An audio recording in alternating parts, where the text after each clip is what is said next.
Klaviaturadan aralarında bir dənə plus simvolu olmaqla tam ədədlərdən ibarət bir sətir girişə verilib. Bu ədədlərin müsbət olanlarını, cəmini və hasilini çapa verən proqramı Python dilində yazmalıyıq. Deməli, girişdə bir sətir verildiyinə görə girişi inputla daxil edəcəm. İndi girişə daxil edilən aralarında plus işarəsi olan ədədlərdir. Onda mən plus işarəsinə görə onları ayıracağam və ədədlərin olduğu bir siyahı yaradacağam. Bu siyahını B-yə tanıdıram. B bərabərdir. A-nın içərisində deməli plusa görə elementləri ayıracağam və B siyahısı tərtib olunmuş olacaq.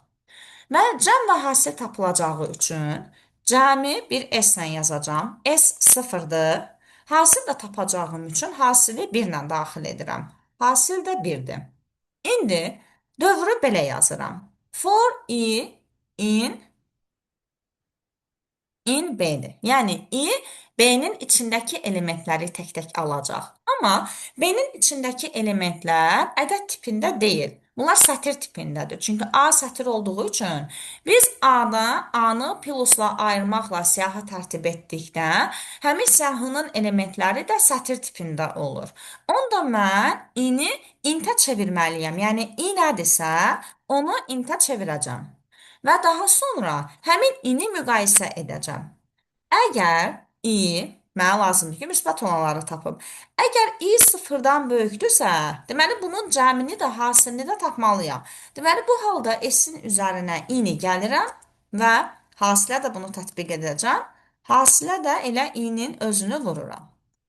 Və ən sonda çıxışa gedəndə istəyirəm çıxış sırf buradakı kimi yazılsın. Çıxış belə olsun. Cəm, dırnaqda yazıram. Cəm bərabərdir. Və bərabərdən sonra mənim tapdığım, yəni vergüllə ayırıram bərabərdən sonra, mənim tapdığım cəm S idi. Deyirəm, S-in qiyməti yazılsın. Bu cür yaza bilərəm. Və bir də ardından da hasil də yaza bilərəm elə. Bir dənə vergül qoyuram buradan və bir dənə də yazıram. Onda hasil də bərabərdir. Mənim hasil üçün aldığım qiymət. Yəni, H yazılsın. Onda cəmi də, hasili də tapmış olacağım.